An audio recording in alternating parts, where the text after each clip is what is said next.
Assalamualaikum warahmatullahi wabarakatuh. Saya Julia Skaurvoljana dengan NPM 1931060084, Prodi Tasawuf dan Psikoterapi, Fakultas Usuludi dan Studi Agama, UIN Raden Intan Lampung. Di sini saya akan menjelaskan dua materi. Yang pertama ada One Way ANOVA dan Two Way ANOVA dengan interaksi. Yang pertama, saya akan menjelaskan mengenai apa itu ANOVA. ANOVA adalah satu metode analisis statistika yang termasuk ke dalam cabang statistika intervensi. ANOVA digunakan untuk menguji perbedaan mean atau rata-rata dua atau lebih dari dua kelompok. Mengapa disebut analysis of variance, bukan analysis of mean? Padahal yang diuji adalah mean atau rata-ratanya. Karena untuk menguji ada tidaknya perbedaan rata-rata tiga kelompok atau lebih dilakukan dengan membandingkan varian. Dengan membandingkan varian tersebut bisa diketahui apakah terdapat perbedaan atau tidak. Yang selanjutnya ada dalam ANOVA digunakan hipotesis dua arah, yaitu H0 μ1 sama dengan μ2 sama dengan μ3 sama dengan μn, atau tidak ada perbedaan yang nyata antara rata-rata hitung dari n kelompok. Yang kedua, H1 sama dengan μ1 tidak sama dengan μ2, tidak sama dengan μ3, tidak sama dengan μn. Atau ada perbedaan yang nyata antara rata-rata hitung dari n kelompok. Mengapa menggunakan uji hipotesis dengan ANOVA? Yang pertama, memudahkan analisis beberapa kelompok sampel yang berada dengan resiko kesalahan terkecil. Yang kedua, mengetahui signifikasi perbedaan rata-rata mu antara kelompok sampel yang satu dengan yang lain. Yang ketiga, analisis varian relatif mudah dimodifikasi dan dapat dikembangkan untuk berbagai bentuk percobaan yang lebih rumit. Selain itu, analisis ini juga masih memiliki keterkaitan dengan analisis regresi.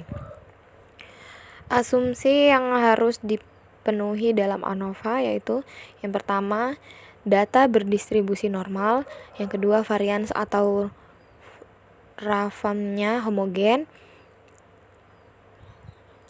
dan tiga, masing-masing sampel saling bebas. Yang keempat, komponen-komponen dalam modelnya bersifat aditif atau saling menjumlah. Nah, di sini ada penghitungan nilai statistik uji F. Nilai statistik uji F untuk pengujian hipotesis dengan ANOVA merupakan rasio dua ragam, yaitu ragam antara sampel atau MSB dan ragam dalam sampel atau MSW. Di sini ada rumusnya. F sama dengan MSB per MSW.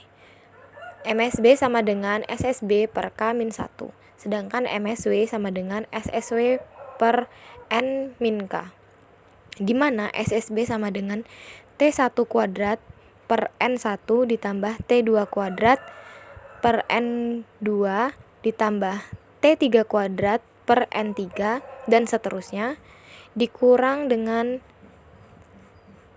X kuadrat per N. Untuk mencari SSW sama dengan X kuadrat min T1 kuadrat per N1 ditambah T2 kuadrat per N2 ditambah T3 kuadrat per N3 dan seterusnya.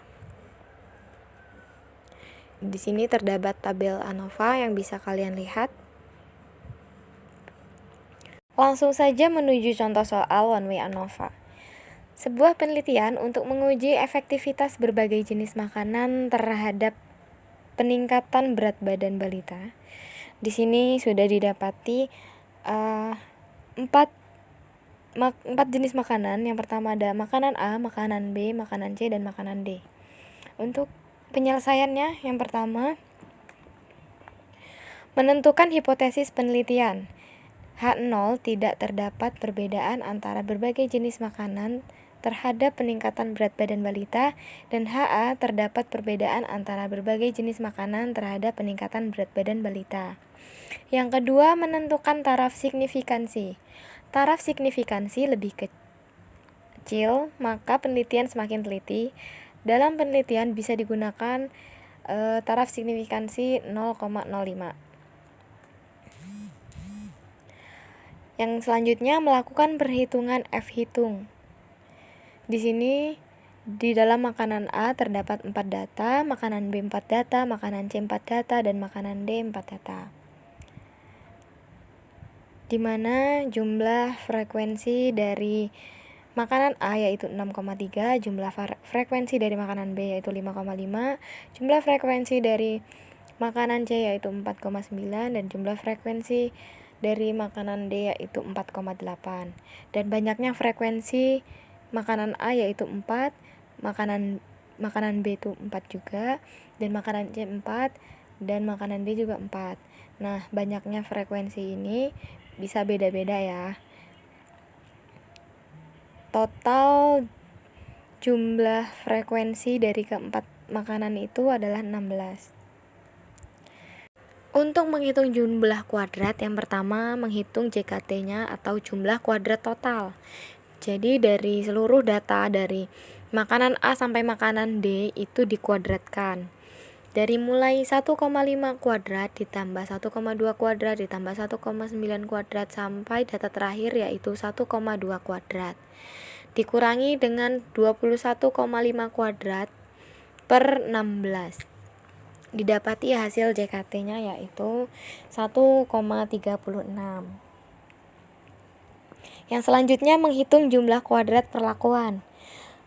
Rumusnya T1 kuadrat per N1 dikurang T2 per N.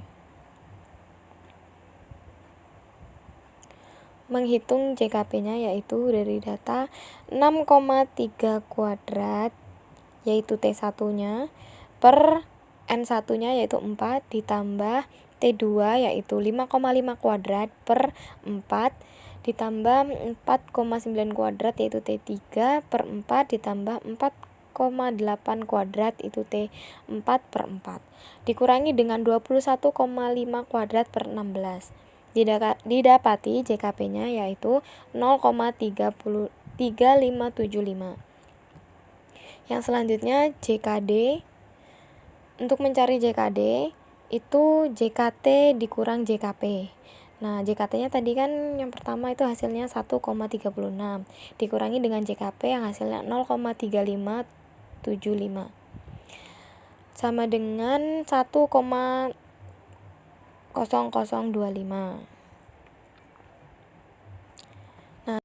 Nah, di situ bisa dilihat hasil dari tabel ANOVA-nya.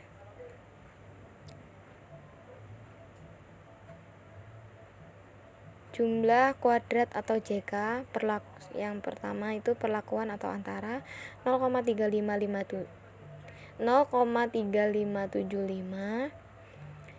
Perlakuan dalam itu 1,0025 dan totalnya itu 1,36. Perlakuannya itu kan dikurang 1, jadi 4 dikurang 1 sama dengan 3. DB totalnya itu dikurang DB antara jadi 15 dikurang 3 dan hasilnya 12. N itu dikurang 1 sama dengan 16 dikurang 1 jadi hasilnya 15. Min kuadrat atau rata-rata kuadrat yaitu JK perlakuan dibagi per DB sama dengan 0,35 per 3 jadi hasilnya 0,119. Dan JK dalam per DB sama dengan 1,0025 per 12 dan didapati hasil 0,083. Dan F hitungnya yaitu MK perlakuan per MK dalam sama dengan 0,119 dibagi 0,0835 dan didapati hasil 1,425. Untuk mencari F tabel ada 3 yang harus diperhatikan. Jadi yang pertama itu alfa. Jadi kita mau pakai alfa berapa? Misalkan 0,05. Kemudian kita melihat DB perlakuannya. Tadi kan DB perlakuannya kan 4 dikurangi 1 jadinya 3. Kemudian DB dalam tadi kan udah dicari ya, udah dikurangin, jadi DB dalam itu DB total dikurangi DB perlakuan tadi, jadi 15 dikurang 3 dan hasilnya adalah 12. Nah, yang selanjutnya yaitu analisis hasil perhitungan. Yang pertama itu wilayah kritis. Penolakan H0 jika F hitung lebih besar dari F tabel, maka F hitungnya itu lebih besar dari 3,49. Penerimaan H0 jika F hitung lebih kecil dari F tabel dan F hitungnya yaitu, jadi kalau nanti F hitungnya lebih kecil dari 3,49 maka itu akan diterima. Nah, F hitungnya tadi didapati yaitu 1,425 berarti, dan itu F tabelnya 3,49.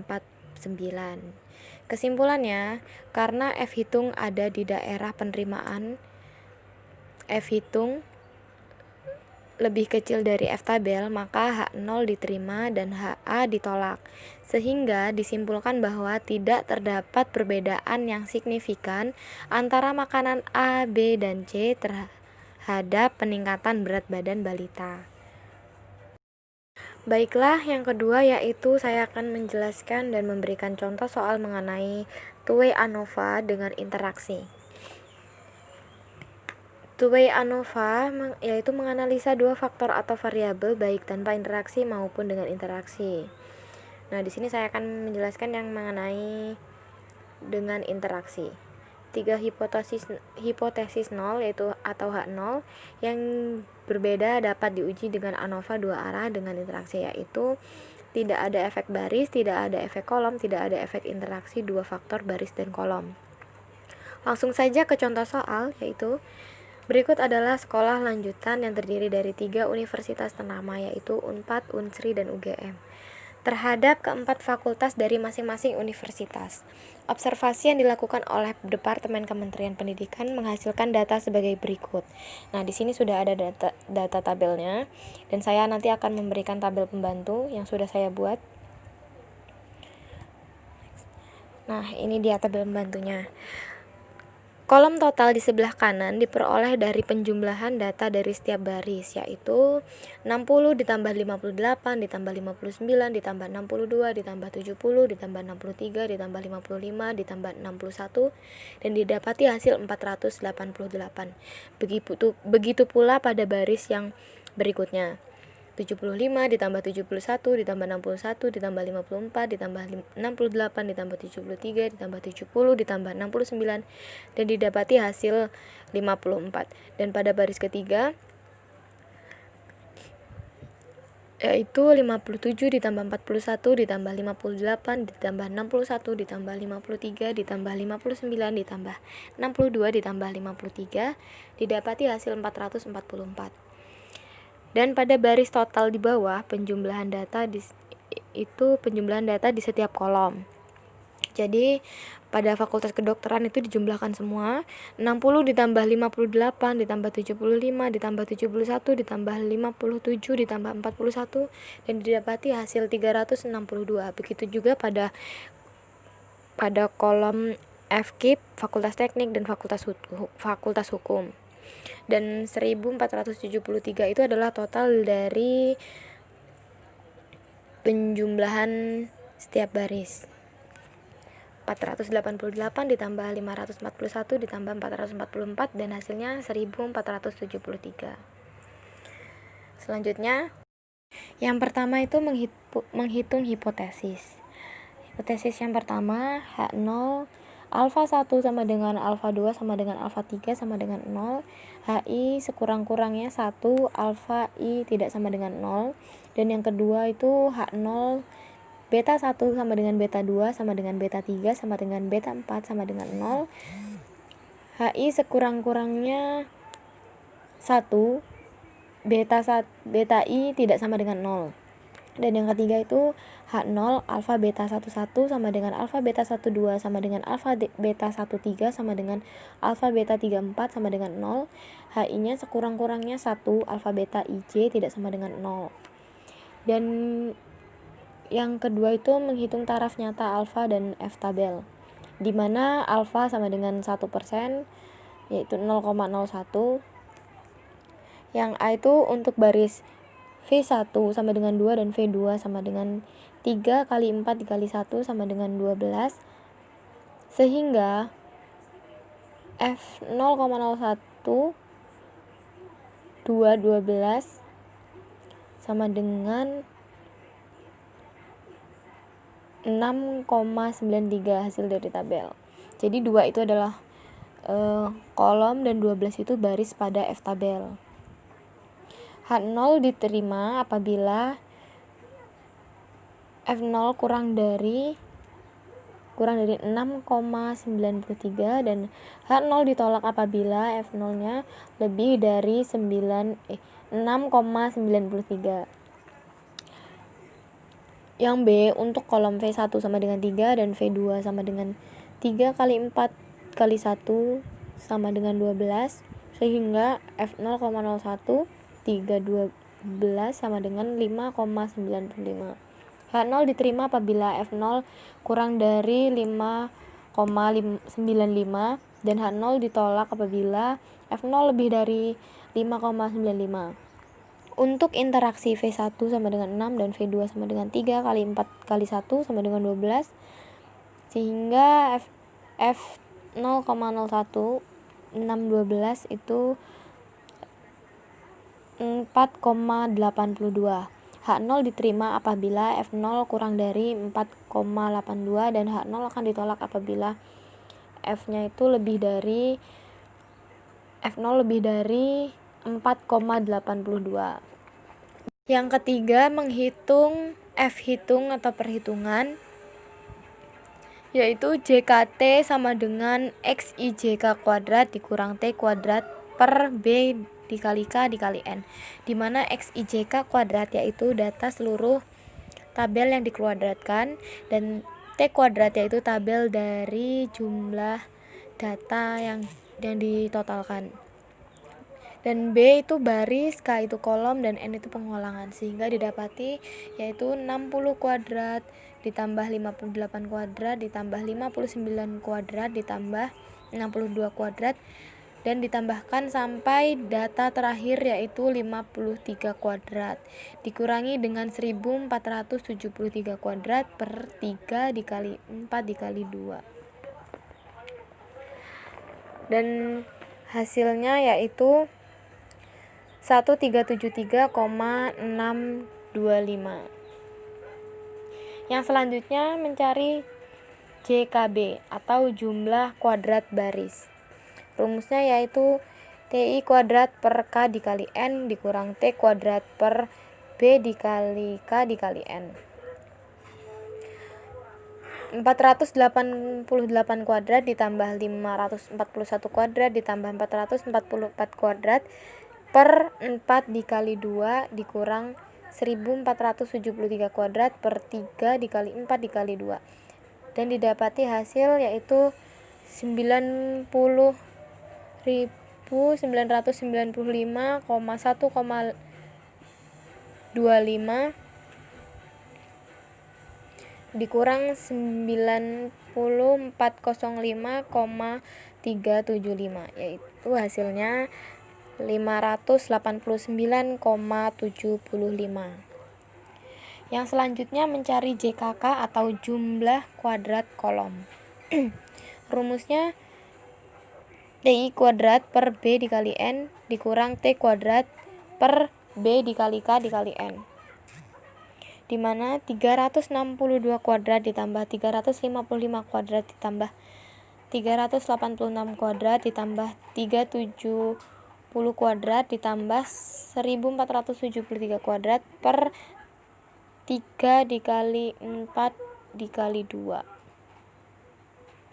Didapati hasil yaitu 542.965 per 6 dikurang 2169729 per 24, yaitu hasilnya 88,7917.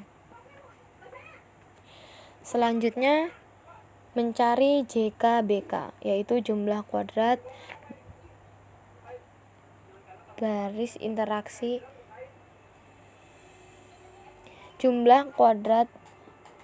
hasil interaksi baris kolom, yaitu TIJ kuadrat per N dikurang TI kuadrat per K dikali N dikurang TJ kuadrat per B dikali N ditambah T kuadrat per B dikali K dikali N, yaitu 118 kuadrat ditambah 121 kuadrat ditambah 133 kuadrat ditambah 116 kuadrat ditambah 146 kuadrat ditambah 115 kuadrat ditambah 141 kuadrat ditambah 139 kuadrat ditambah 98 kuadrat ditambah 119 kuadrat ditambah 112 kuadrat ditambah 115 kuadrat per 2 dikurangi 7272961 per 8 dikurangi 54295 dikurangi per 6 ditambah 2164729 per 24, dan didapati hasil yaitu 409,5583. Yang selanjutnya yaitu mencari JKE, yang rumusnya itu JKT dikurang JKB dikurang JKK dikurang JKBK. Hasil dari JKT yang pertama itu 1373,625 dikurang 589,75 dikurang 88791 dikurang 409,583 dan dapati hasil 285,5003. Yang selanjutnya mencari nilai S. S1 sama dengan JKB per DB, di mana DB itu B-1. Jadi 589,75 per 3-1 hasilnya 294,88. Yang selanjutnya mencari S2 kuadrat, yaitu JKK per DK, di mana DK itu adalah K-1, jadi 88,7917 per 4-1. Hasilnya 29,60. S yang ketiga itu S3 kuadrat JKBK per DKB, di mana DKB itu K-1 dan B dikali B-1. Jadi 409,583 per 4 dikurang 1 dikali 3 dikurang 1. Hasilnya 68,26. Dan yang selanjutnya mencari S4 kuadrat, yaitu JKE per DB, di mana DB itu BK dikali N-1. Jadi 285,5003 per 3 dikali 4 dikali 2-1. Hasilnya 23,79. Yang selanjutnya yaitu mencari F hitung. F1-nya itu S1 kuadrat per S4 kuadrat, di mana 294,88 dikurang 23,79 hasilnya 12,39, sehingga F hitung lebih dari F tabel, di mana F hitungnya 12,39 lebih besar dari 6,93, jadi hak nolnya ditolak. Yang selanjutnya itu F2, rumusnya S2 kuadrat per S4 kuadrat. Jadi 29,60 per 23,29, hasilnya 1,24, sehingga F hitung lebih kecil dari F tabel, di mana F hitungnya yaitu 1,24 lebih kecil dari 5,95, jadi hak nolnya diterima. Nah, F3 nya itu S3 kuadrat per S4 kuadrat, jadi 68,26 per 23,74, hasilnya 2,87, sehingga dapati F hitung lebih kecil dari F tabel, di mana F hitungnya 2,87 lebih kecil dari 4,82. Jadi H0-nya diterima. Kesimpulannya, yang pertama, karena F hitung sama dengan 12,39 lebih besar dari F tabel 12 sama dengan 6,93, maka H0 ditolak. Jadi ada perbedaan data rata-rata ketiga universitas. Yang B, karena F hitung 1,24 lebih kecil dari F tabelnya 3,12 itu 5,95, maka H0 diterima, jadi tidak ada data rata-rata untuk keempat fakultas tersebut. Dan yang ketiga, karena F hitung 2,87 lebih kecil dari F tabel 6,12 yaitu 4,84, maka H0 diterima. Jadi tidak ada interaksi antara universitas dengan fakultas yang ada di masing-masing universitas tersebut. Cukup sekian dari saya. Itu tadi adalah contoh soal dan penjelasan singkat mengenai ANOVA one way dan ANOVA two way dengan interaksi.